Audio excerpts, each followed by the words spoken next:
रुकन कौमी असम्बली इकबाल खान मसूद की जानब से इफ्तार पार्टी का एहतमाम किया गया। इस मौके पर साबिक सूबाई वज़ीर दाखिला इरफान खान मुरवत समेत दीगर सियासी जमातों के रहनुमाओं ने शिरकत की।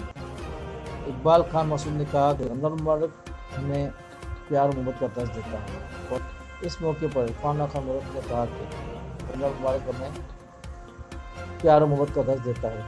रमज़ान मुबारक का महीना है। बस हमारा तो पहले से बचपन से भी हमारा कौम का ये रिवाज है, तस्दीर है कि इफ्तारी में जो है ना अच्छा काम करता है। ये बुराक पाम वाला तो बेचारे ने इतना बड़ा इफ्तारी बनाया था कि सोच से भी ज़्यादा हो गया, तो अल्लाह पाक उसको कबूल फरमा दे, मंजूर फरमा। 15 साल से आ रहा हूँ यहाँ हर साल इफ्तार पार्टी पे, और अल्लाह इनको और दे, और बड़ा दिल दिया है इनको कि इस रमज़ान के महीने में गरीब अमीर के फ़र्क नहीं करते, सबको एक जगह बिठा के एक जैसा खाना खिलाते हैं, और अल्लाह इनको और तौफीक दे।